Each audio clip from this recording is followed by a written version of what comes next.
Okay, a few people have joined now, so I'll get started. Okay, so thank you everyone for joining us. Today we're going to be talking about problems into opportunities. So we are from a company called the Denic Group, and we are an innovation consultancy. So we work with brands to help them innovate and find new solutions. And we do this through what we call our three core principles, the 3Ds, which is be disruptive, embrace digital, and think differently. So first, we're going to talk about what is a crisis. So a crisis is any problem that impedes you doing your day-to-day work or impedes what you're doing and stops you functioning as you should. So right now, it's safe to say that pretty much everybody will be impeded by COVID-19. That's something that was the main catalyst for us putting this together. And what we're going to talk about is how you can see that problem and how you can look at turning it into an opportunity through innovation thinking. So a couple of examples of this. This is a company called VanMoof. So VanMoof are a bike manufacturer who make smart bikes. So their bikes have a lot of technology in them, a lot of electrical parts. And the problem that they were finding is when they were shipping these bikes out, because the packaging was obvious it was a bike, they were finding that a lot of the boxes were being damaged because people were treating them like something that could be thrown about. And they had a lot of issues. Oh, I've got a hand raised. Simeon, if you should be able to just unmute yourself if you want to ask a question.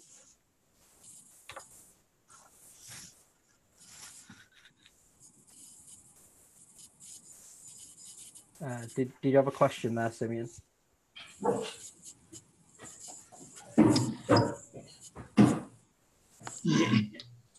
Yeah, Jamie, I think Simeon's just saying that he can't hear you very well. Simeon, have you got your speakers unmuted? Because we can all hear fine.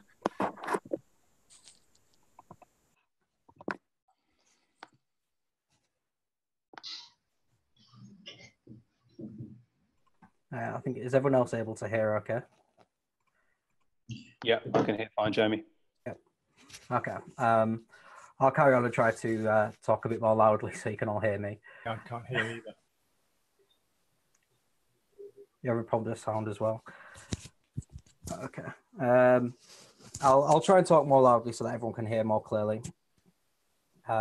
If you make sure you've got your volume up a little bit more, and we'll do what we can in terms of the sound.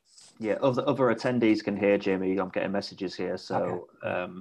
I think it might just be a sound with their particular laptop, maybe. Okay, no problem.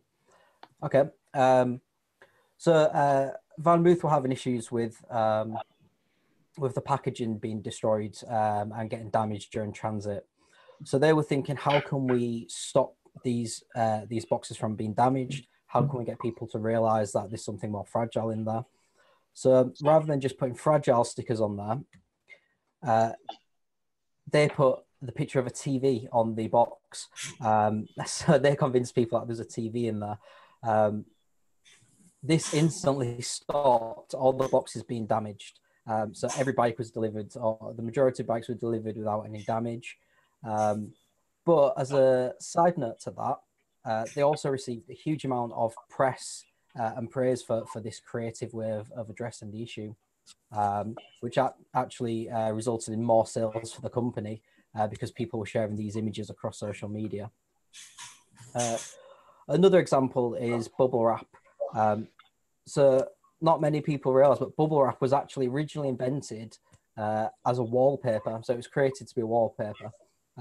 The problem was that if you bumped into it, then it would pop the wallpaper and it would damage it. And also it looks a bit rubbish.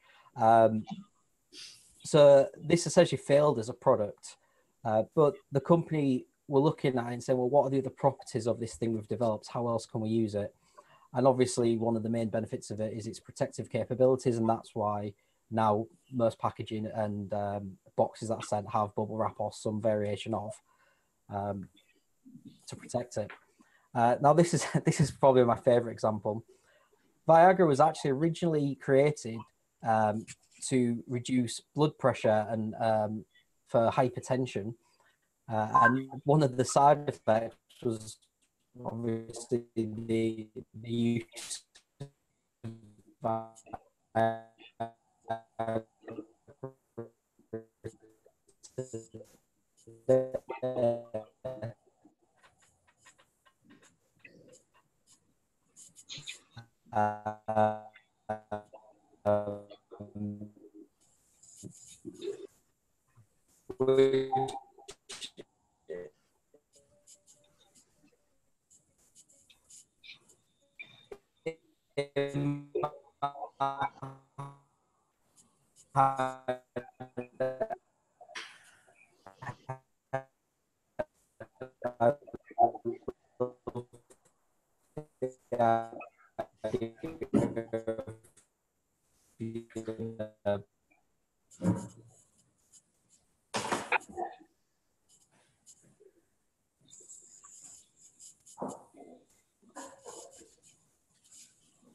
sorry about that.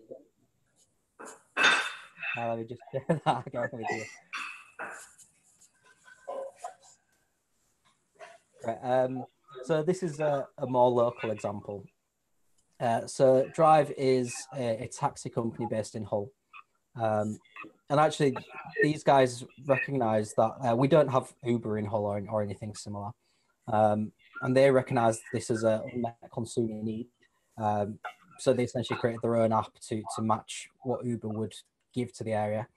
So quite innovative already. But recently, they're obviously massively disrupted by COVID-19. Their main purpose was driving people about, and people can't really go out. So that obviously had a massive impact on them. So what they did is they said, well, you know, we're essentially a transport company. That's what we do. So they rebranded as Drive Delivers. And what these guys now do is they will contact people that are doing the shopping.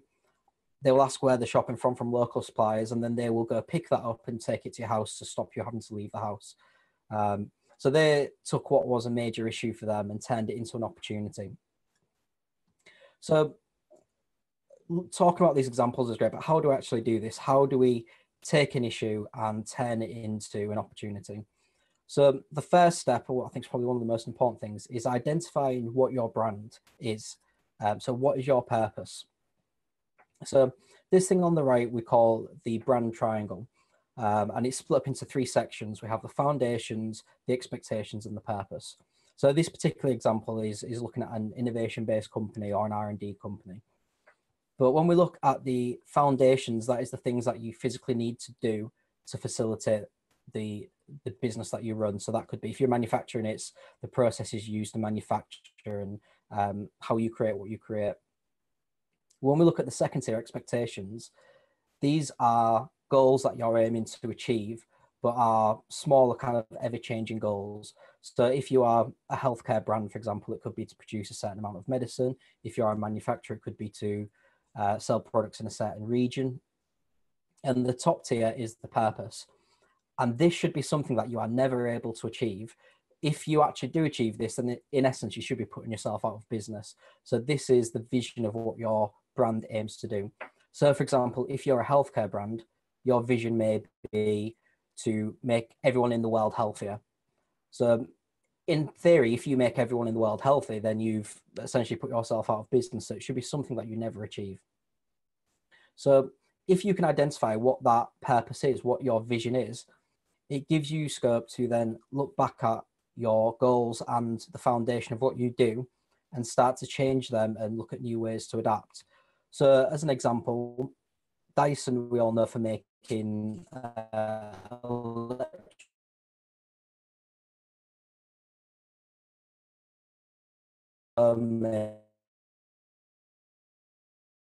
vacuum cleaners and similar things. Their company struck our process. We've got the machinery, we've got the capability to make different things. What is the consumer need at the moment? Right at the time, it was ventilators. The NHS were running very short on them. So they used the machinery they had and the skills that they already had to create a series of ventilators for the NHS, which is still delivering on what their brand vision was and what their brand purpose was. Step 2 is to identify the problem. So for a lot of people right now, this will be COVID and how it's impacting your business. But this is something that this knowledge is something that you can use for any issue that you're facing, not just now, but in the future as well. And the way that we identify problem is we use a tool called the 5 whys. So the 5 whys takes you from the problem you're facing now to the core problem and allows you to develop solutions for those and find opportunities. So for example, if we take this guy here, the problem he's got is he's stuck by the side of the road because his car won't start. So then we start to ask why. So why won't his car start? Because the battery's flat. Why is the battery flat? Well, the alternator's broken. Okay, well, why is the alternator broken? The car hasn't been serviced. Why hasn't the car been serviced? Because he always forgets to book it in for a service. And why is that? He never knows when the service is due. So basically what we've done is we've started at a problem, and rather than addressing the first why, we've taken it all the way to the root cause. So if we did just address that first why, the battery's flat, he could jump that car, he could get it working again. But chances are, because the alternator's broken, it wouldn't last very long. If you fix the alternator, that would make it last a bit longer, but the car hasn't been serviced, so other things could go wrong with the car. So by getting to the root cause, you stop this from ever happening again. But also you can identify opportunities. So for example, if you're a garage that's identified this need and you've taken it to the root cause, you could potentially create an app that would alert people to when the car needs to be serviced. You could create a text messaging system, which you could then charge for. So you can take that problem, address it, but also find opportunities within it. And finally, step 3 is find the solution. So there's a series of ways we can do this. And this is where the innovation thinking comes in. So in terms of innovation, there's what we call the innovation essentials. So these are things that you need to have in place in order to innovate. These are the very foundation of innovation. And those are the culture, a strategy, and a process. So when we talk about strategy, we can use that brand triangle again and look at what is the vision of the company, what are the short-term goals, and then what are the foundation, what are the things that we need in order to facilitate that.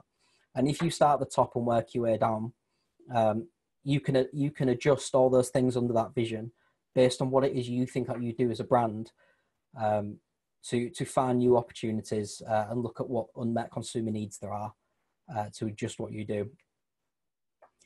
Process is how do you actually discover those ideas. So it's the ideation process itself, how you would manage that new idea. Do you actually have the capabilities to manage a new project alongside what you're doing, if that is continuing? And how do you fund and find the budgets for that? And we'll go through a little bit later on some ways to do that and some processes that you can use to idea and to use innovation thinking to develop some new ideas. And finally, and probably the most important, is the culture. So we always say that culture is the cornerstone of successful innovation. So even if you have the best strategy in the world and the best process and the best idea, if you don't have a culture that allows for that, if the people that work with you aren't bought into the idea, then chances are it's not going to work. So culture is often the deciding factor between success and failure for any new ideas. And this example here is a really interesting one. So these two companies, EA Games and Valve, are both game development companies. So they develop video games at a very high level, the what we call AAA tier games. So the ones that you'll see on shelves that you pay 50, 60 pounds for. And there was a bit of a battle between these two guys for who would be sort of the top provider of these type of games. And both of them took very different strategies. So EA's approach was they wanted to release as many games as quickly as possible to show that they were the best. They wanted to make as much money as possible through these games. So they were pushing their staff. They were pushing them to have very tight deadlines to get things out before they were ready. They were forcing developers to put in-game purchases within games so that people could make more money from it. And basically what that ended up causing is a lot of substandard games being released and a bit of a backlash online. Valve, on the other hand, took a completely different approach. and they released a set of rules that were focused on the culture of the company and how to create better video games. So actually, you can find this online. They actually turned it into a book because they became so well known for it. So if anyone's interested, you could literally just Google Valve Culture Book or Culture Guide, I think it's called. And they basically said to people, only work on projects from now on that you are passionate about. If you do not feel passionate about the game that you're working on, don't work on it. And if they had a game title that none of the staff felt passionate about, they believed that meant it was probably not a good game and not worth pursuing. And they really focused on this and a flat management culture. And in the end, they became the game provider that everyone followed, to a point where now if Valve are releasing a new game, people will go out and buy it straight away without knowing much about it because it's a Valve game, therefore it must be good. For a year, they actually had a huge boycott, and the internet was full of memes about the poor quality of EA games and how they were just looking for money. And even today, they're still trying to claw back that reputation that they once had, because people and the consumer sees them as this negative figure in the industry. And this was really driven by the internal culture, by the developers sharing what they felt about working there. So once you have those innovation foundations in place, that provides the platform in order to start thinking a little bit differently. And this is where the 3Ds come in. So be disruptive, embrace digital, and think differently.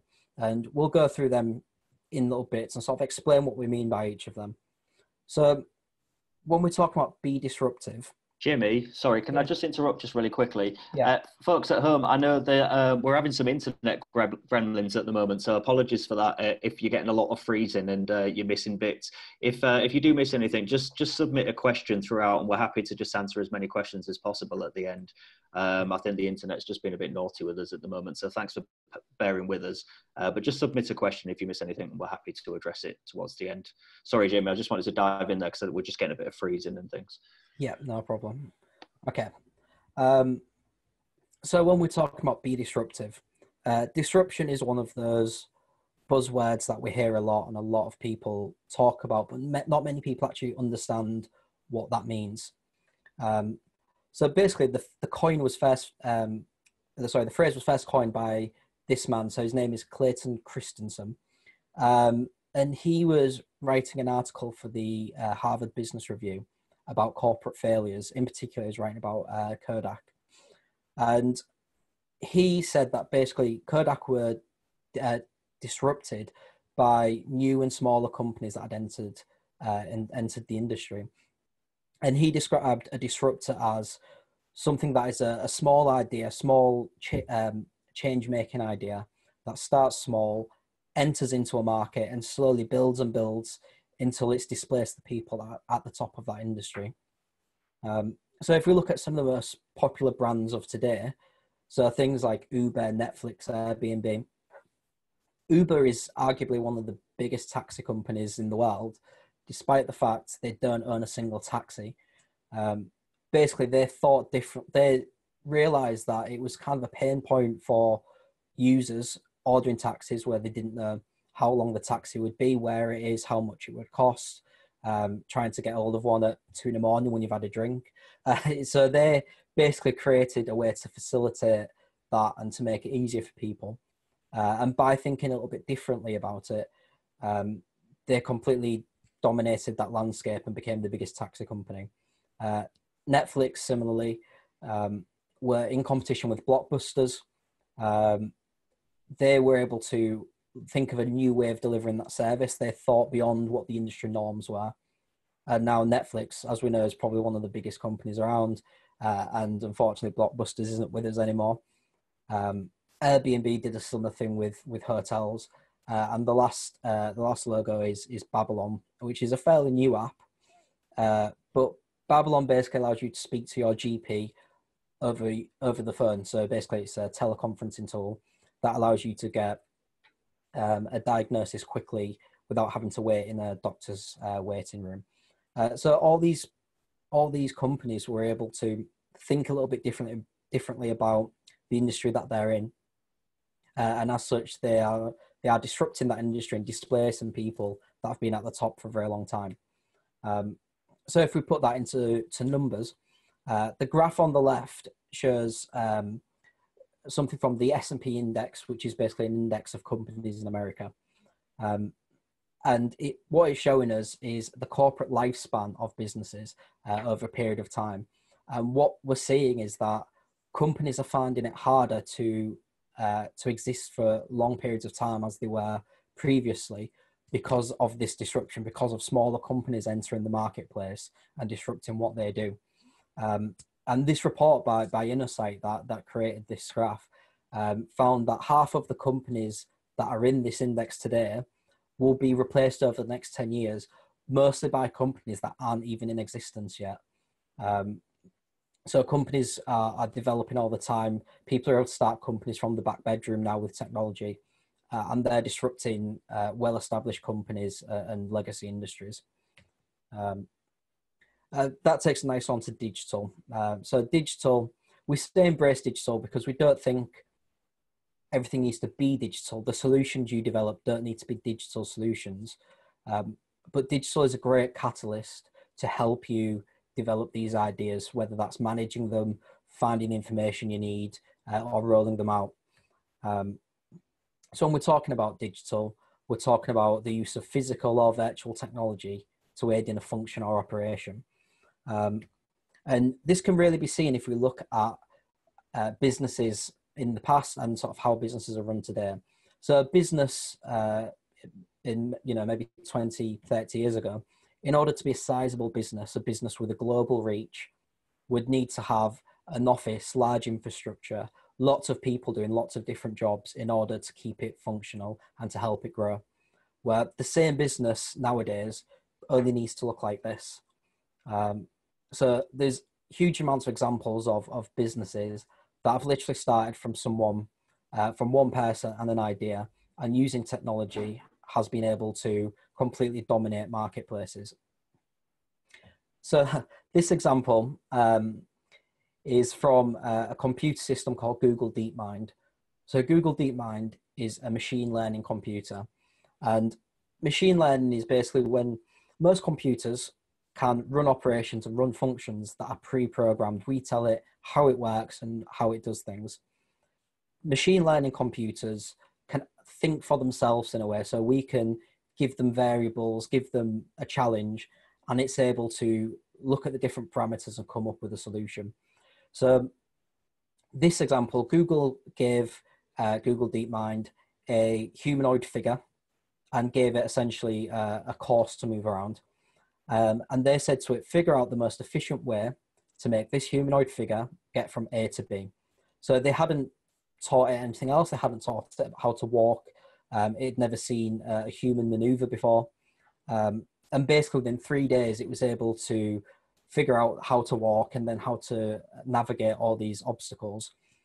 So if we take that when compared to how long it would take a human to learn to walk and do this, it's a very short period of time that this machine was able to figure out the mechanics of walking and how to navigate.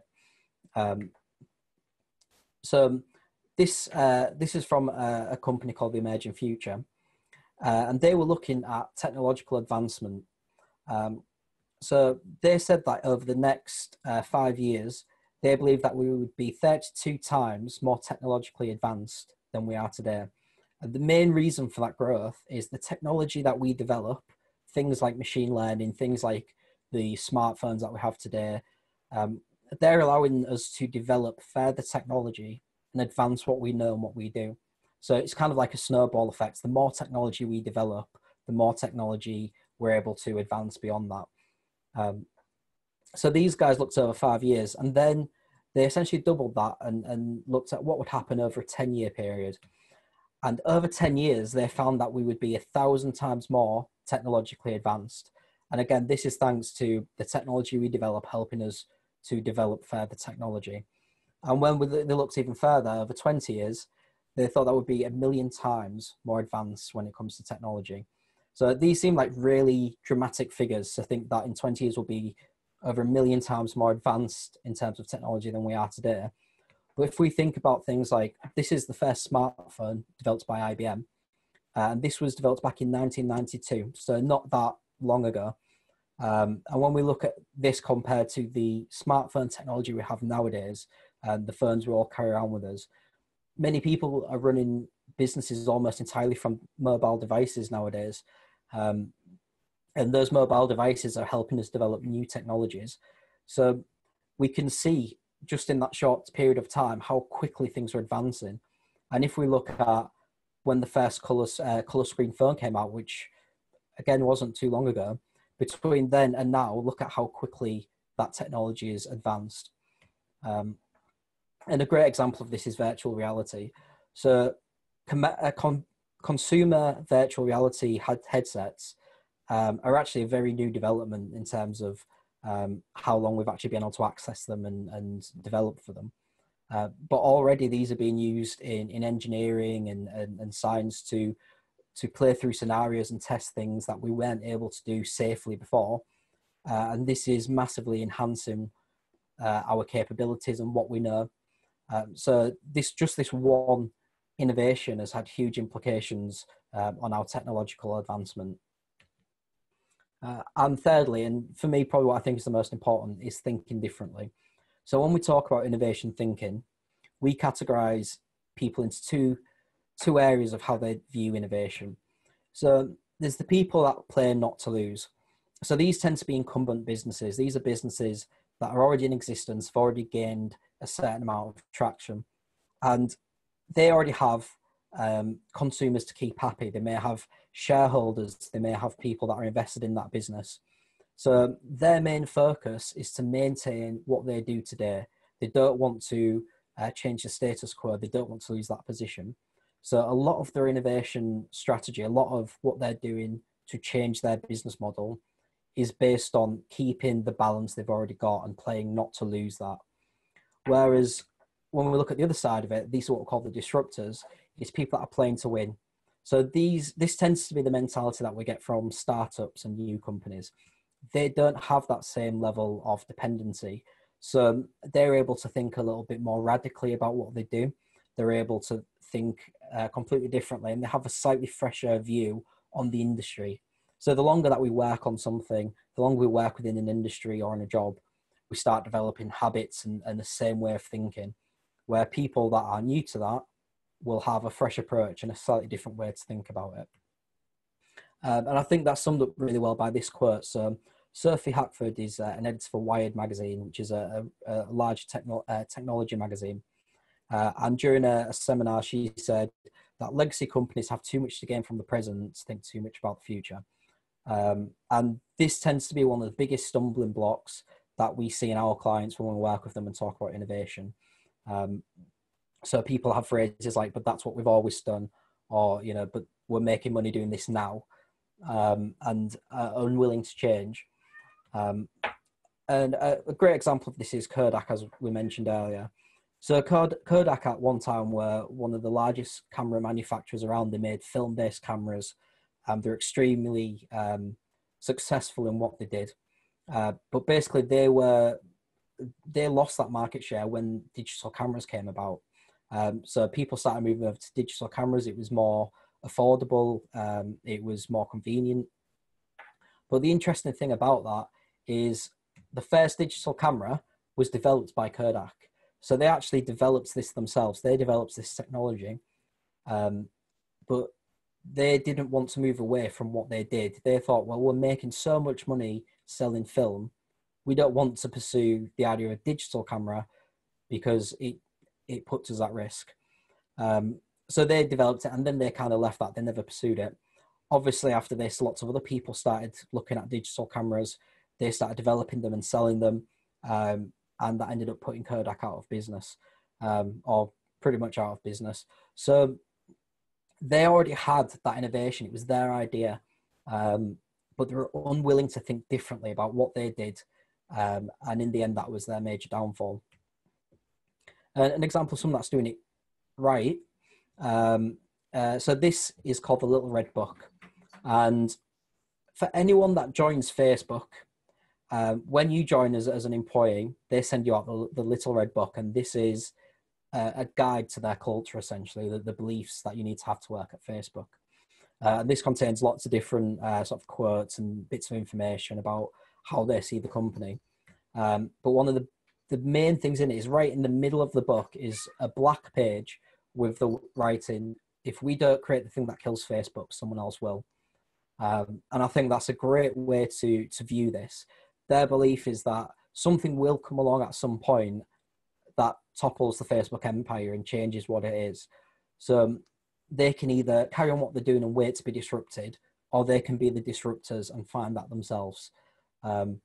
Also, I think that the last sentence on this page is really, really good as well, which is, "Things that don't stay relevant don't even get the luxury of leaving ruins, they disappear."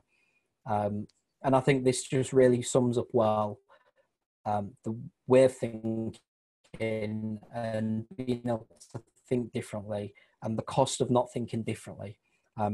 So basically what we're going to do now is go through some processes that you can use to innovate yourselves and to ideate, and some different management techniques for that. So I'm going to hand over to Rob, and he's going to take it from here, if he's still there.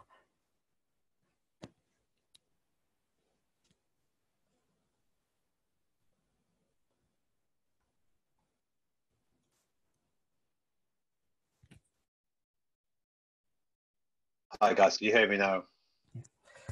Okay, Yeah, cool. now. Okay, you're still looking nervous now, Jamie. That's good. Right, so I was going to pick up from Jamie and talk about some practical things about how to actually do some innovation. So we've talked about the importance of innovation, and we're obviously all talking about it today because of what's happened with COVID and the disruption that that's caused. But really, if you are a really innovative organisation, you should be anticipating disruption at any time.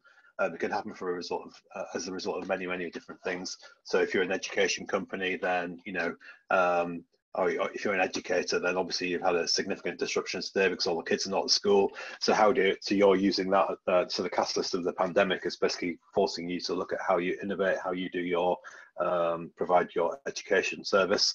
Same if you're a health company, you know, classically in health, regulations change, or competitors come out and bring something else that completely changes the marketplace. And these can be other stimuli for innovation. We're obviously talking about COVID today, but just forget about COVID and think about this for any. It could be a disruption brought about by anything, competitive activity, new market opportunities, etc. So the first thing we're going to talk about is the difference between agile and waterfall project management. I'm sure you've probably heard about this. Hang on, Jamie, I can't flip the next slide. Okay, thanks if you did that.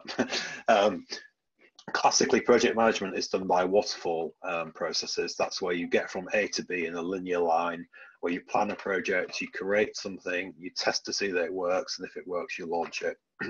And this is classically how most companies operate. But it's never, if you're used to working in projects, it never goes quite to plan. That route from A to B is never how you initially envisaged it. And in a waterfall system, that often causes projects to die because when we create something, it doesn't quite meet the objectives we'd originally decided, so we kill it, or we test it and it doesn't test very well, so we kill it. So often we never get to B because the route that we've planned hasn't panned out quite the way we anticipated it. But the alternative to this is agile project approaches. So agile basically breaks down the journey from A to B and recognizes that the journey from A to B can change, and it's all about adapting to the change that happens in the course of that project. So what with agile and project management, we create a series of often shorter time and decision points, often called sprints. So as you get from A to B, you can chunk up that journey into different sprints, and in each sprint the same thing happens. So you plan something, you create it, you test it, and launch it. But the difference with agile is you have the ability to adapt to it. So each step, if you learn something that changes the course of the project, you can subtly change it and accommodate that change so that you eventually get to B, or actually B might be a slightly modified version of B that you didn't really anticipate at the start of the project. In other words, you do things and you learn, And if you have small failures, you can change your course and adapt those into the project. So it gives you a much more agile way of managing. And this is classically done in digital innovation, and the whole sort of agile movement of project management is really coming from that industry who are leading it. But arguably, other industries should be adopting this as a process as well. Almost, in fact, it should have been adopted by those businesses in the first place, because their projects often take many years to deliver, whereas digital can often be done in weeks or months. Anyhow, the point being is, when you plan a project, prepare to learn, prepare to experiment, prepare to test, and more importantly, be prepared to fail. As long as you learn from that failure, you can still get to where you need to be with a product which is marketable. So that's the difference between the different approaches to project management. And we can break this down into what we call an innovation sprint. So this is a sprint process. So really, if you wanted to run an innovation sprint, then this is the process that we would suggest that you follow. It's really like a 5-step process that many innovation processes, if you're used to working in an innovation process, they generally tend to be 5 steps. And people who've been innovating well for a long time, who have been innovating well, have been doing this for many, many years. But it's become a very current vernacular in the world of innovation, because Google renamed innovation as processes as innovation sprints, and they came up with this whole idea of doing things in 5 steps. But that gave it a lot of credence in industry, and you will see a lot of big incumbent businesses talking about we must do innovation sprints, and that's what we're going to explain to you here. So really, the fundamental concept of an innovation sprint is you start with a problem. So we've talked about this in this presentation in the context of COVID, but it could be any other problem that's affecting your business, or a new project area you want to get into, and you run it through these 5 steps. The point of this process is that it can be done at any time, and it's reproducible, and it gives you the right steps you need to get an answer. So you could effectively call a team together and run an innovation sprint in one afternoon or one day, or usually they're done over 5 days, and you give each section 1 day, and you run through it in that way. So I'm going to go through this. I'm going to go through these steps in detail, but the first, I'll show how it works in overview first. The first step is the download. So really, the download is getting everybody in the innovation sprint onto the same page, because generally speaking, when you run any form of innovation, not everybody in the room necessarily knows the same as everybody else, and actually it's good to get people who don't know much about the topic in, because they can give you a different perspective. So you need to do something to get them onto the same page. So the download is really immersing the group in the topic. So if it's a healthcare topic, you might get some academics in, or some clinicians in, or some guys who work in the lab, or some people who suffer from whatever the health condition is, and get them to share their experiences. And we'll talk about stimulus and insight in a minute, because that's what I'm talking about there. But fundamentally, the download is giving people a rich immersion into the topic. And then the next step is to do an ideation. So using that immersion you've had into the subject, use that material to come up with ideas. And this we'll tell you about some ways of doing this in a minute. But at this point, the more the merrier. The more ideas, the better. And you think of lots of different ways of addressing the challenge. So once you've got this massive ideas from your ideation, you have to select the right idea. And this is classically something that's done not particularly robustly in innovation. It's often the person with the biggest salary, or the boss, who chooses which is the best idea. But really, you should come up with some more democratic way and a more robust way of choosing the right solution. And again, we'll talk about that in a few minutes. And then once you've chosen the one you want to progress, then you have to create some type of prototype of it. And really, the prototype in this sense is not necessarily an all singing, all dancing working model. It's just something that can instill the bare idea of the project. So in other words, a way of demonstrating it. It could be as simple as just getting a piece of paper and drawing what it looks like, or mapping out the user journey. Could be done with a flip chart, could be done with all sorts of things. We'll talk about that in a few minutes. But once you have that prototype, you can then go to the last stage, which is test the idea. So you basically use your prototype and expose it to some people through live interactions to get their feedback on the idea. And this could be people who are going to use it, so consumers, or it could be your bosses, because you're going to have to get their permission for the next step, or it could be experts in your business, so it could be the regulatory guy or the supply person to give you their perspective of the idea. So that's fundamentally the process from 1 to 5. But this isn't just a linear line, it's actually, you can go back and do reworks. So if your test works out well and everyone loves the idea, then obviously you can go off and produce that product or that project. But if it fails for some reason, you can always go back to one of the earlier steps. So if you get to test it and it fails, it could be that your prototype wasn't good enough. So you could go back and tweak the prototype. It could be you didn't have the right idea, so you could go all the way back to ideation, or it could be that you hadn't selected the right idea. So you can see how that this cycle can be reworked. Well, we're not recommending that you rework it to infinity, because obviously you have to know when to quit. But there is a way of going back and augmenting the ideas and getting them through the process. And I'm going to go through each step in the process in a bit more detail. Okay. So we talked about download, and really download is the creation of knowledge in a topic. So we talk about stimulus and we talk about insight. And fundamentally, stimulus and insight are things that you should be tuning your organization to be constantly collecting in whichever market or business sector you operate in. So if you have the right culture, all of your guys in your team should be constantly going out and getting stimulus and insight. And really, stimulus is like hard, tangible stuff. So it's about technology, it's about global trends, it's about what competitors are doing, it's about patents that you've seen. It's like the raw materials for how, for what's possible effectively. And insight is more about the consumer or the market, and it's really about understanding what the market wants and what the consumer wants. And if you can marry great stimulus with amazing insight, you get fantastic ideas. So we think about stimulus as the fuel for an idea, and the insight about this is really the spark that sets it on fire. And I'll just use the example of iPod to try and bring that to life a little bit. So everyone remembers when Apple came out with iPod. At the time, they weren't the first to market with an MP3 player. There were lots of other people on the market. And it was fundamentally driven by stimulus. It was fundamentally driven by technology. So you had advances in battery and storage and screen technology, which enabled you to carry your whole record collection on a little handy device called an MP3 player. And you basically bought a CD, ripped it onto your computer, and then translated it into that digital format that could go on your MP3 player.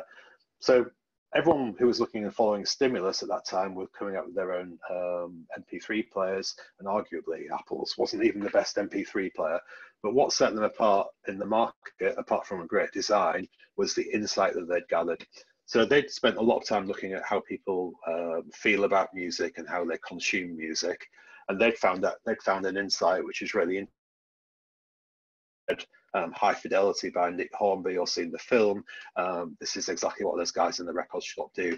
What Apple found is that everyone loves music, but a significant number of consumers didn't enjoy going into a record store because they found it like a judgmental place where if you bought a CD or a record and you took it to the counter, you felt like you were being judged. And that insight from talking to real consumers who buy music led them to create iTunes. And once they brought that together, a cool MP3 player that did everything everybody else did, they brought in the business model, which was based on the insight, and that business model is called iTunes, and is now called Apple Music, and arguably has killed the recorded music industry. But it's it's unarguable that it wasn't a great idea by Apple. They fundamentally created a business model around the technology, thereby combining stimulus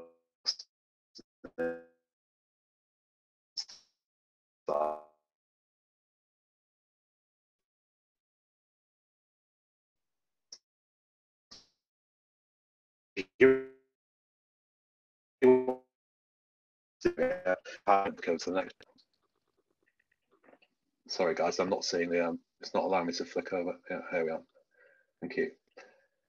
So we've talked about download and how you collect information. The next step is to talk about ideation. So as I mentioned earlier, ideation is about coming up with ideas. So you get a team together and you come up with some ideas, and classically you'd have a load of Post-it notes in a room.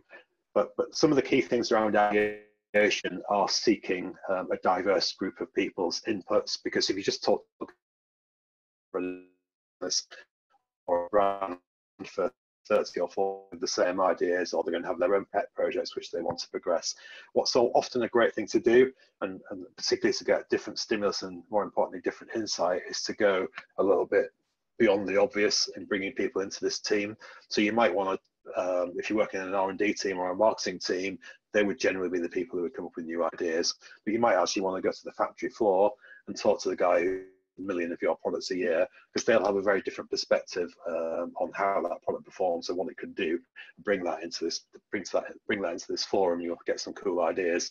The other great thing to do is to bring consumers in, because obviously consumers are the guys who will have the real perspective of using your product. So try and bring some of these elements into ideation. There are lots of techniques for looking at a product, and basically try and look at the problem or the product from a different perspective, and try and bring in some of that thinking to get some more diverse ideas. The next step is selection. As I said earlier, fundamentally selection is often done pretty badly. It's usually just the most powerful or influential person in the room who selects the right idea, but there are lots of really good ways of doing selection. So I'm sure you've all been in innovation sessions where everyone gets a number of votes, so you can give people 3 or 5 stickies or votes and just ask them to look at what they think the best ideas are, sticky or marks against them are the ones that people in the room think are the best ideas. This is a great way of doing it because it's nice and easy, and it's very visual. The only slight drawback of it is people tend to follow. So a lot, especially if you've got a lot of ideas, people won't necessarily bother to read them all, and they'll just go, "Oh, this guy's got a load of marks. I'll see what that says." And you tend to get a bit following in this. It's a good route to do something nice and visual. A more robust way of doing this would be a little bit more scientific method, where you come up with some form of selection matrix. So you have your ideas going across in this table, they're going across in the columns, and then you think of some criteria to test the idea against, and then you might give it a score, maybe between 1 to 10 or 1 to 3 or high, medium or low, and everybody in the room gives their gut feel of what the idea is, and it gives you more of like a feasibility assessment. So things you might want to look at are, is this a feasible idea? Does it meet an unmet consumer need?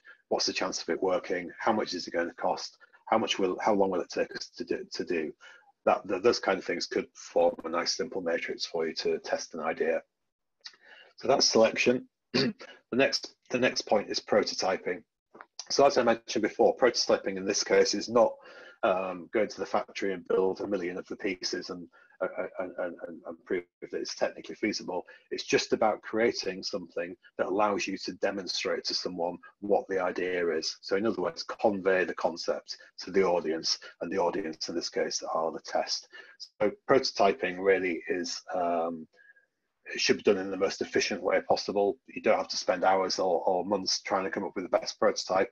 It can be done in a very visual way. So in this case, it's kind of like wireframing what an idea might look like as a consumer journey, which is often a very good way of doing it in a digital sense. So you say a consumer logs on, they enter their details, it goes to this screen, and you can effectively get a really good idea of how a digital product looks like, how it looks and how it feels without actually having to build it. So that's one way of doing it. Another really good way of doing it is if you've got someone who's great at drawing, or you can hire in a concept artist who's part of the innovation process, and you effectively get them to draw up the ideas. So we'd have like a cartoon of how people use it, and that's often a very good way of showing something. Another way is you can actually do prototyping. So when Google first came up with the idea of Google Glass, which was the first version of their smart glasses, probably like 5 or 6 years ago now, they basically got a pair of safety specs and bolted on technology onto it, which allowed it to function. Obviously, it looked ridiculous, and arguably the actual eventual product also looked ridiculous, but hey, we'll gloss over that for now. But they were able to, with the model that they produced, show senior management what the product was capable of, and that gave them the ability to go ahead with that project. So you can be imaginative with your prototyping, you can be quite sophisticated with it, or you can be very simple with it and just be more about drawing. I would argue the more visual it is, the better it is, because it's much easier for people to understand it. The final step is to test it. So in this context, we're not talking about running market research, which you know, getting the views of 100 consumers or 300 consumers takes a long time, and it also costs a lot of money. But it's classically how people in industry test ideas, but it can actually be done in a much more agile way than that. And what I said before is you think about who are the most appropriate people to test your idea with. So the biggest and most appropriate group are the people who will use the products, so your customers or your consumers, and you often have to go to find out where they are or where they reside or where they use your product to be able to ask them those questions. So if you were making a headache tablet, you might want to go into a pharmacy and talk to a pharmacist, or watch people buying your product on the shelf. So if you make cheese, go to Tesco and look at the cheese counter, and you could potentially share your idea with people who are shopping the cheese counter, and that would be a really interesting way of testing the idea. The other groups that we would talk about are internal experts. So as I said before, it's the guys who are like often seen as the gatekeepers or the police people in your organization, who are like the regulatory guys or the IP guys or the supply guys, and make sure that it passes their sort of first pass of an idea. And it's often important to talk to stakeholders, because usually when you're talking about innovation, you're asking about freeing up resources or money, or taking a product or service in a certain direction. So you're going to need to get your stakeholders on board. So you want to create interactions with those kind of three categories of people, and that's probably not an exhaustive list. You could probably think of other people who might be important in your ideas. So that's the basic sprint process. As I mentioned before, it's a fairly logical 5-step process. Important to think about it in an iterative sense, so that if you have any blockers in the process, you can go back and come up with better ideas, or select another idea, or you might want to progress a number of ideas.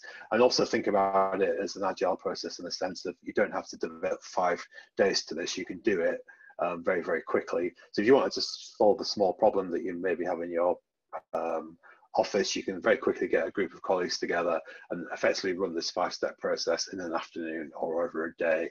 Basically devote like an hour to each section, or and you can get it going. And what this does is it gives you a tool in your organization to be able to run innovation sessions at any time, which is really important. Don't just do innovation when you're desperate for it, like in a crisis. You should be continually trying to innovate, and this is an innovation process that allows you to be able to do that. So I finished talking about innovation sprints. The takeaways that we're talking about from this process is, first thing is identify your brand. So brands, we tend to think about Coca-Cola, but brand could be like an organization like the BBC has a very strong brand, could even be a country, China brand. I don't know where I'm going with this, but political parties have their own brand. Any type of educational establishment or whatever it may be can have its own brand. So think about what your brand is. What is it that you are to people, and that's important to retain true to that and go in directions which are relevant to that brand. The first thing, and then the second thing, is to identify the problem. So there's a famous Einstein quote that says if he was given an hour to save the world, he'd spend 55 minutes looking at the problem and then 5 minutes coming up with the solution. If you really understand the problem, the solution often becomes very, very easy. So spend a lot of time looking at the problem, and this is where the tools like 5 Whys, root cause analysis come in. So once you've identified the problem, like in this case, we're talking about problems in the context of COVID and what that may have done to your business. Could conversely actually look at things like COVID as an opportunity, particularly if you're a medical device company or a manufacturer of hand sanitizers.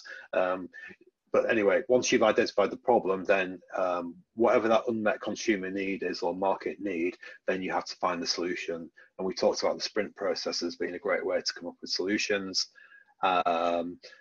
We also need to have the innovation essentials in place. So Jamie talked about this earlier, that they are strategy, process, and culture.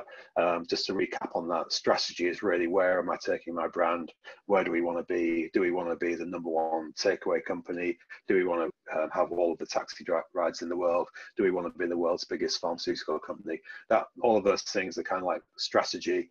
The process is effectively, how do you get there?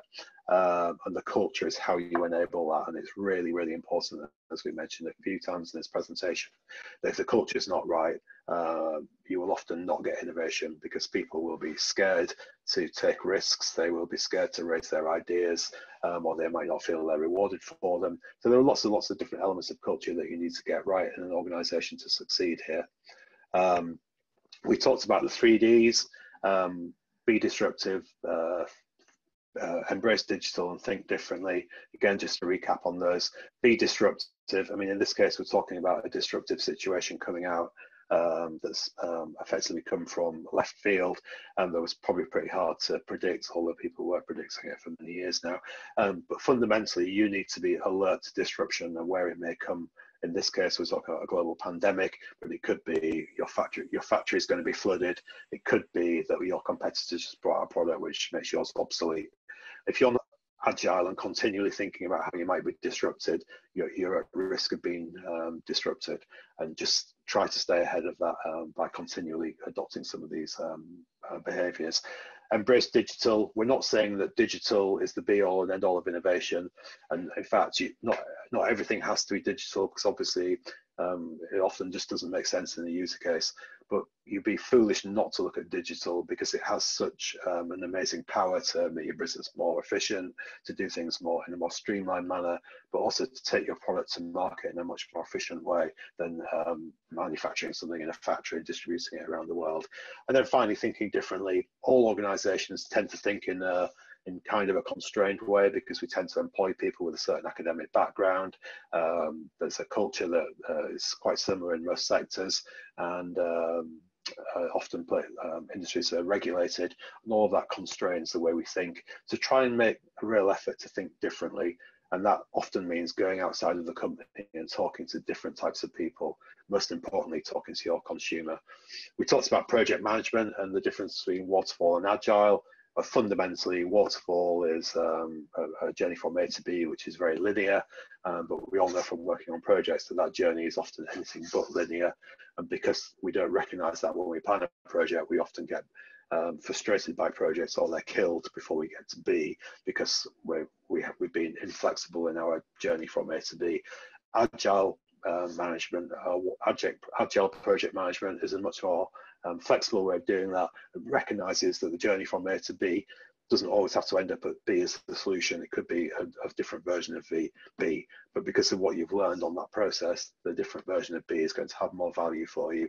So it's about breaking down the project into manageable sprints, and then doing the classic steps: plan, create, check, test, and react to what you learn during that, and then you will get to an agile solution through that. We talked about the ideation process, so there are lots of different techniques for ideation. We haven't actually gone into them in much detail here, but if anyone wants to contact us after this, we've got lots of different tools for doing that. But fundamentally, it's about getting people in the room. It's about freeing up their creativity, inspiring them to be creative, rewarding them to be creative, and pulling that process out from them. Okay, guys, sorry, I'm flicking through these slides now. I should be doing that. Rob, just before we move on, some of the viewers that we've got on with us are service providers rather than product providers. And I just wondered if we could just make a comment just relating to that field. I mean, essentially all the methodologies we've talked about today about coming up with ideation and having the right culture and the process and the strategy is relevant. We have made some reference to large brands, but the reason we do that is just to make it a little bit more relatable. So when we talk about Netflix or Uber or whatever, it's to try and give you some sort of context as to how businesses might be doing this. But it's completely applicable regardless of your business size or sector that you're in or whatever it is you make. You know, essentially a service offer, if you're an accountant, it's really no different to making a product. You know, ultimately you're still providing a solution to the consumer. And the methodologies that we're talking about today about how you navigate disruption is completely applicable in that area. So a couple of good examples. I mean, we touched upon one earlier on, Rob, when we was talking about things like Babylon. I mean, that's a great example of a service offer, essentially a GP appointments.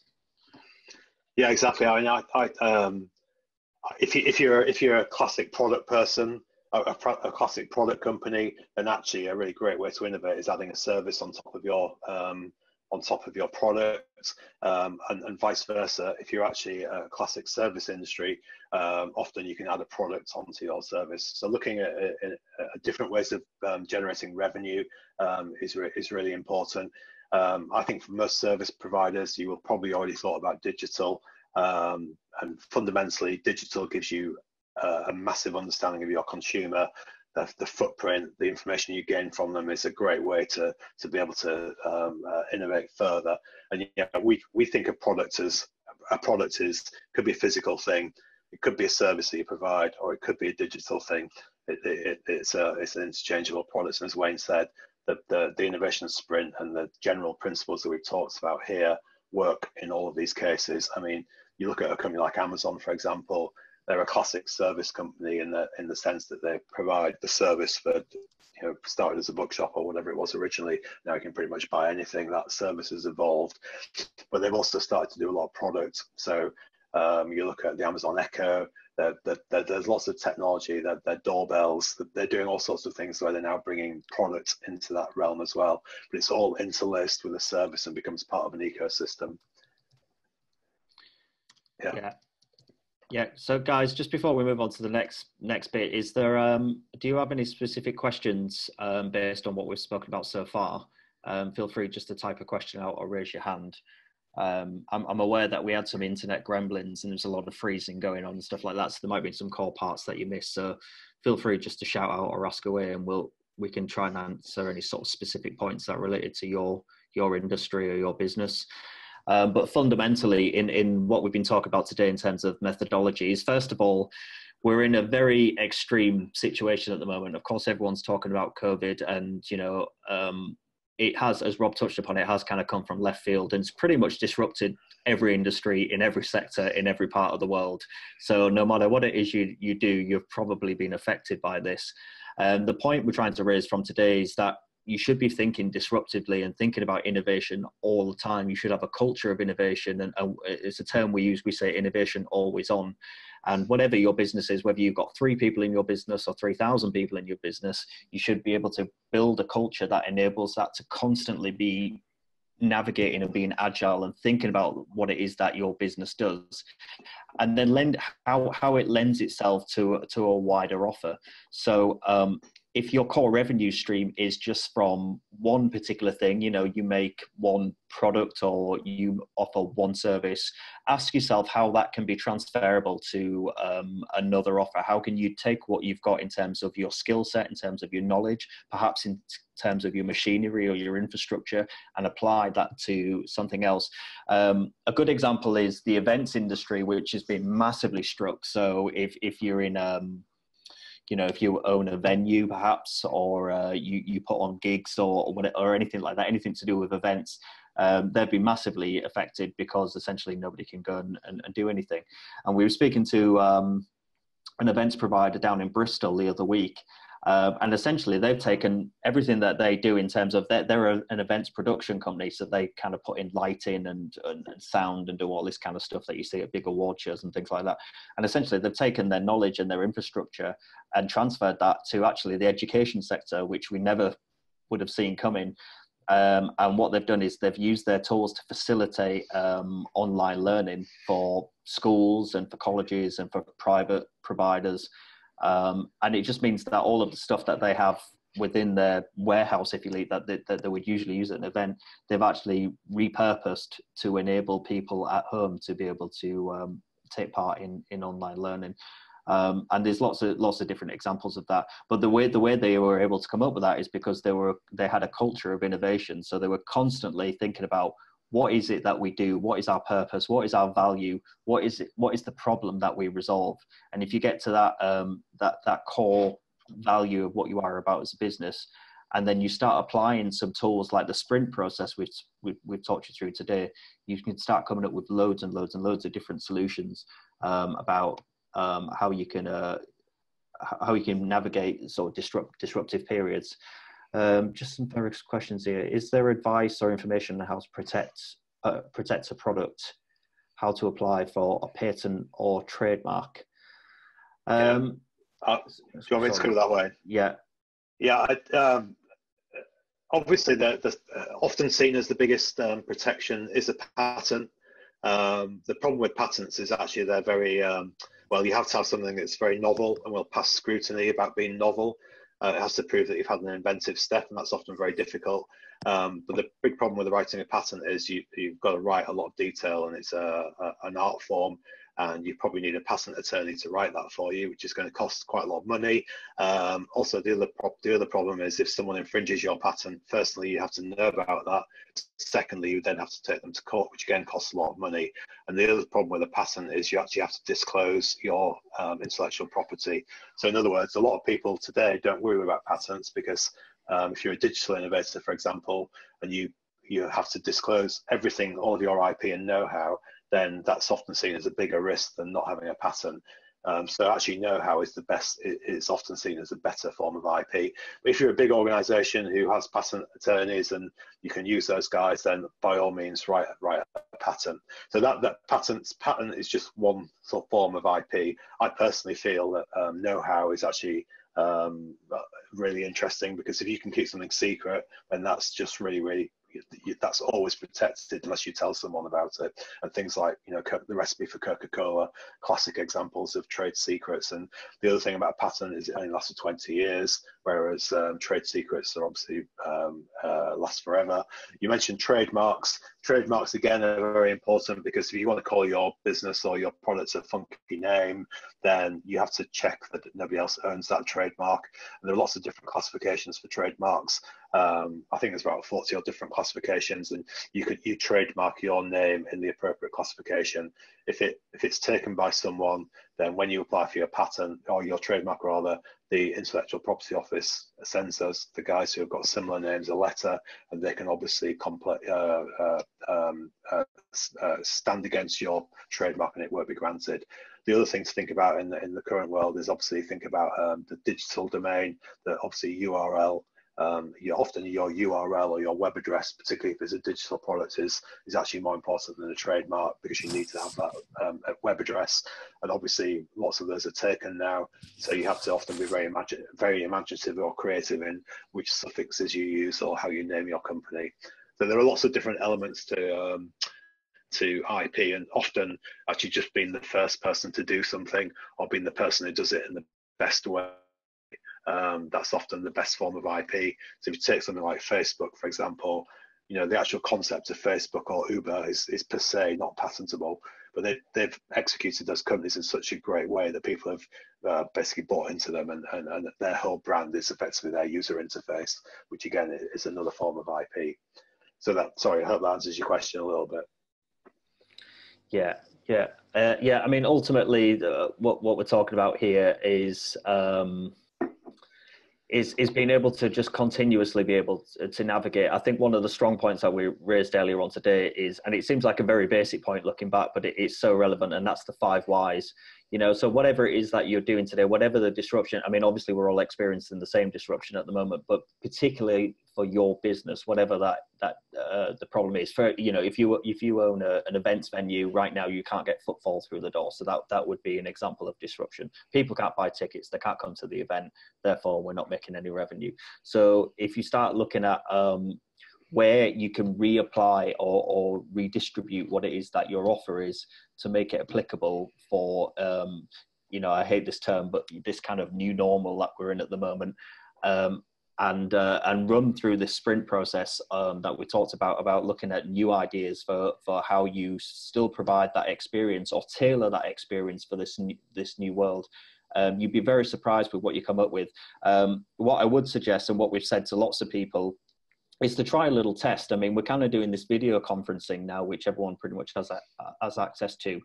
And it would be really worthwhile you kind of running a little test sprint process with the people within your organization, just through a call like this. You know, set up a call at 10 o'clock in the morning, and come up. You don't even have to base it on your own business. You could just do it a test on any subject you wanted to, and run an ideation session around that.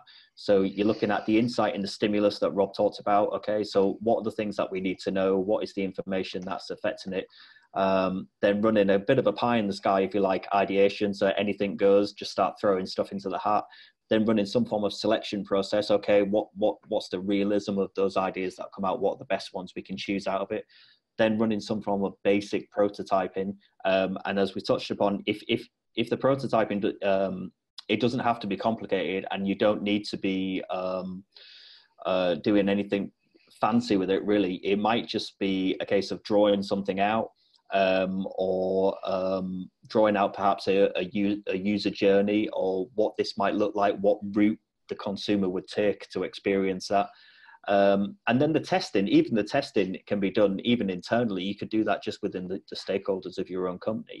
You know, you ask the marketing guy and the HI lady and the whoever, and you say, listen, we've got these ideas, what do we think? And you know, it's just you'd be very surprised what comes out in terms of the ideas when you facilitate that to happen. The fundamental point is that if you are only trying to innovate at points where you think now we really need to because we've been disrupted, then you've left it too long. You need to be doing this all the time throughout the year, and it needs to become part of your culture. What is it that we're doing? What is it we're trying to do? And how can we, if this happens again next year, how are we going to navigate it? Okay, so I think, unless there's any other questions, just before we move on, is there any further questions or anything particular for your own company that you'd like to ask? Feel free just to fire it through.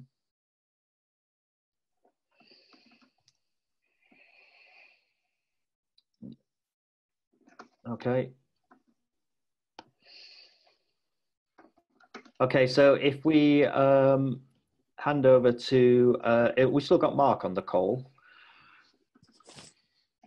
Yes, I'm still here, Wayne. Hi, Mark.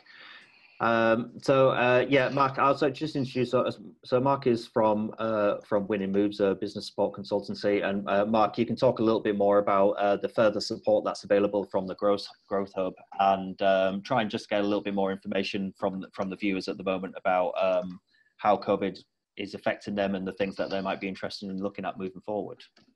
Fantastic. Yeah, thanks, Wayne, and yeah, thanks, Jamie and Rob, for some really interesting content there, and some really useful tips to take away. Let's see if I can. Okay, I'm just going to step through these fairly quickly. Okay, so I just wanted to finish up with giving some information about the support that's available, particularly to help with digital. But as Rob said, sometimes we'll be looking at ways that digital can add to products and services, and you're offering in some way. Other projects will be more related to actually sort of digital being sort of front and central. I hope you enjoyed the webinar today with the guys. As I say, some really useful and interesting stuff to use to help to innovate within your businesses, to increase creativity and so on. And we also have Digital Catalyst Assistance, which involves some of our digital technology experts, but who also have a real good, strong background in business, coming in to support you. And Jamie, Rob and Wayne are all part of that team. So if you've enjoyed what you've heard today and think actually there's something here that will be really useful for my business, and you'd like to get them to work with you on a one-to-one basis, looking at your specifics, then they're available through the Digital Catalyst program. So just give you a few ideas. So we've included some typical projects, things like moving to the cloud, consolidating technical infrastructure, tools and applications to increase productivity, introducing e-commerce or stepping up e-commerce, introducing cybersecurity, perhaps starting to use online accounting to improve efficiency, but also control over financing, and things like customer relationship management systems. The reason we put some typical projects up is just to give a little bit of flavour for the sorts of outcomes of the support that you might gain. For sure, it isn't an exhaustive area. It could be anything related to how you operate with your customers, for example. Of course, we've mentioned a few times about COVID-19. That has clearly front and central of everybody's thinking at the moment. But taking what the guys have said about creativity and different ways of working, how will you need to engage with your customers in the future, both the ones you have now, but also, will you be able to operate in the same way to find new customers? Is your sales and marketing, going to work in exactly the same way? Is there things like, processes, new ways of working? Because a lot of us are now working remotely. I think all of the guys presenting today are operating from home offices. But what impacts does that have on your digital security? Are there new products and services that can emerge from this difficult situation we find ourselves in? Are there ways that your current products and services can be improved to find new markets or to better serve your existing customers, and so on? So I think, as I say, whilst we mention specific projects, this is very much about the support that's available is very much geared to yourselves. So we'll run a series of different ICT webinars such as this on different topics over the coming months. But the one-to-one support through Digital Catalyst is really geared to your specific needs, and we have some great people to assist with that. Mark, there's a question there as well. Is there a minimum amount of employees that you need in order to participate in this program? So the answer to that is no. There is a maximum. It is for businesses categorized as small and medium-sized enterprises, which within the sort of funding regime means less than 250 employees, balance sheet less than 43 million euros, and I think turnover less than 50 million euros. There was previously a limit it was aimed very much at sort of businesses with 10 and more employees, but it's been opened up, particularly as a result of the current crisis, to try and assist more businesses. So no, we're able to work with businesses with any number of employees, or even, if you're operating as a sole trader at this point, then we can support you as well.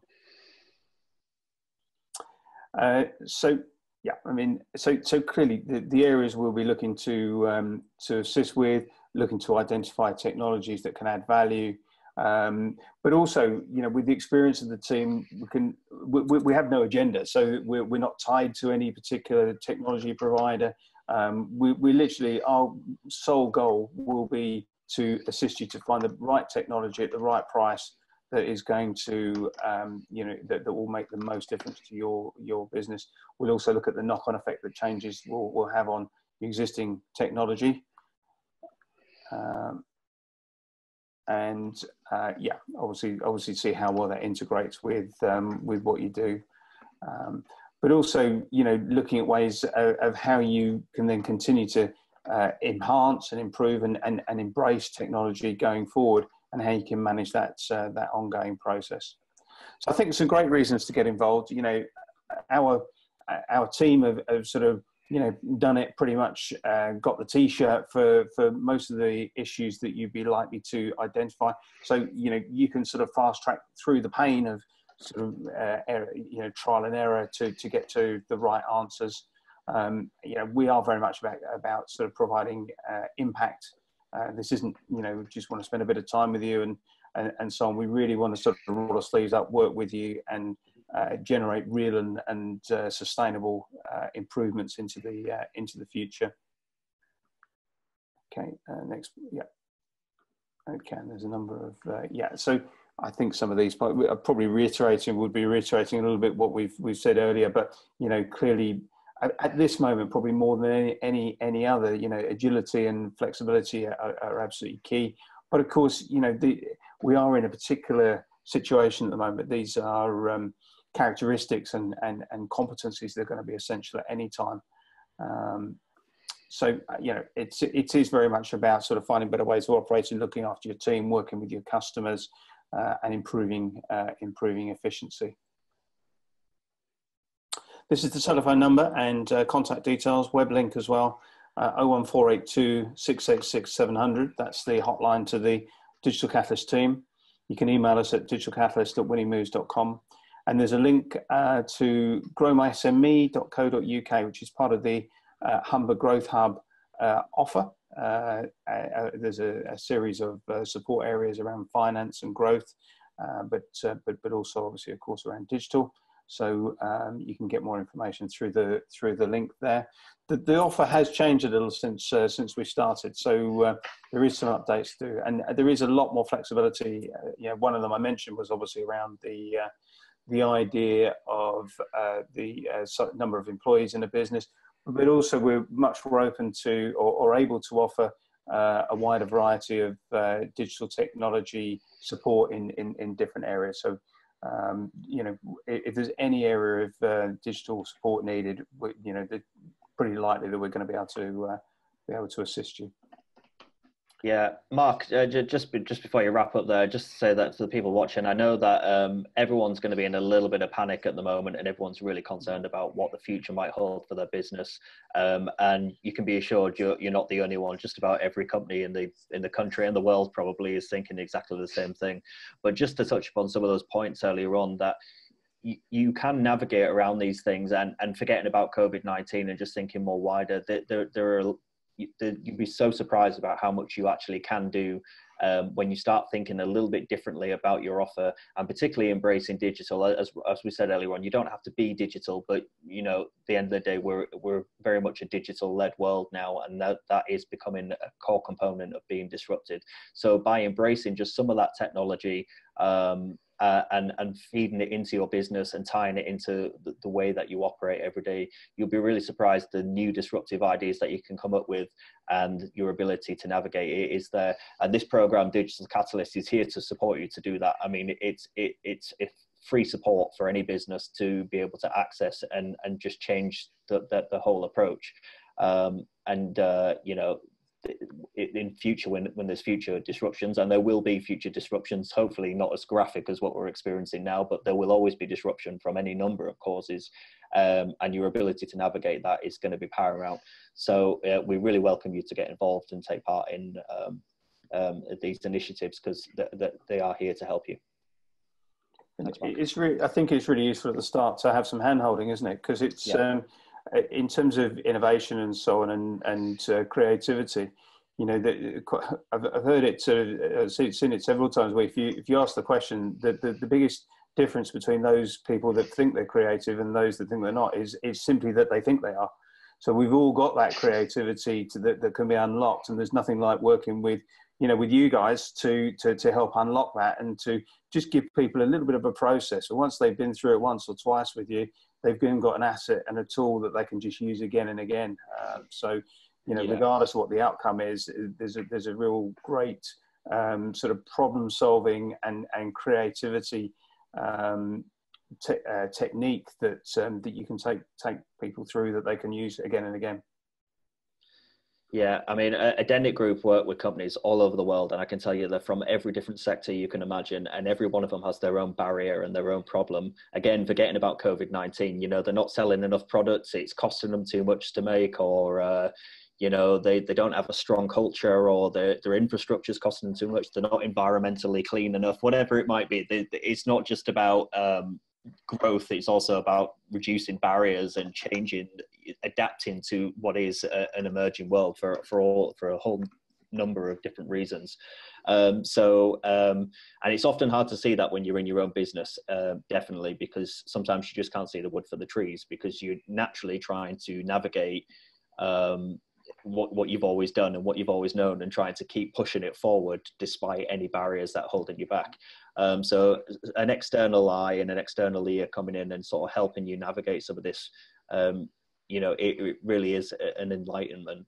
And whether you do that through the Digital Catalyst, or even if you bring other external people into your organization and just talk about the problems, particularly with people that aren't part of your business and don't understand your business, sometimes that's the best insight you can get, because they can tell you stuff that you can't even imagine. So that external influence really does make all the difference, and advise that regularly anyway, aside from this program. Great stuff. Thanks very much, Wayne. Appreciate that. Brian's just asked a question. Thanks for the question, Brian. Yeah, and I think we've we've been looking to get clarification and come back to you.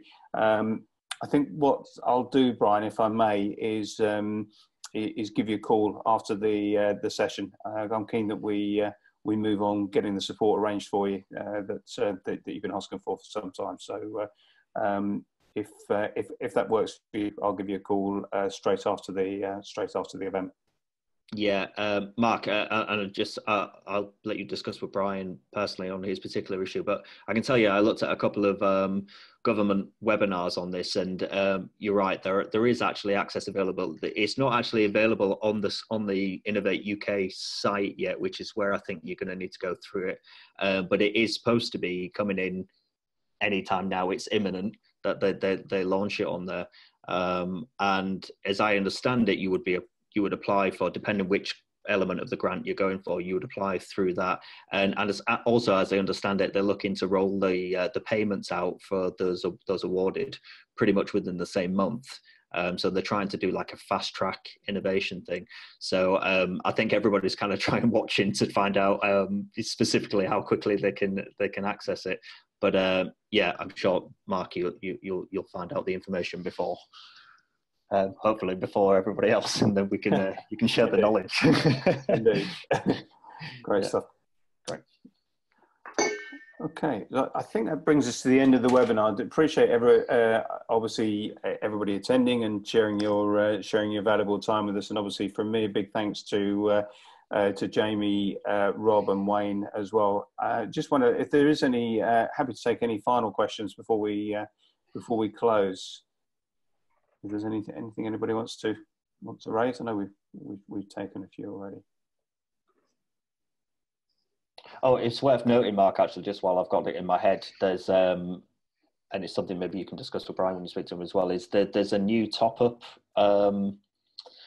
grant available from the local authorities. Probably people may well have seen this promoted. There was originally some grants available for rateable businesses that were, if you, I think it was 25,000 and 10,000, and it depended kind of where you aligned and kind of what your rateable value was, and there was various other criteria. But they've just announced another top-up grant which has gone to local authorities, and I think again they were around about 10,000, 25,000, depending on where you count. They've not been particularly clear as yet as to who qualifies, but it is aimed at smaller businesses that have kind of fallen through the cracks of the other grants. So that might be another one for you to look out for in your area. If you're in the Humber area, I know the LEP hopefully going to be rolling the information out on that any day now as well. So if you're looking for funding, that's another thing that's due to pop up, I think. Fabulous. Okay.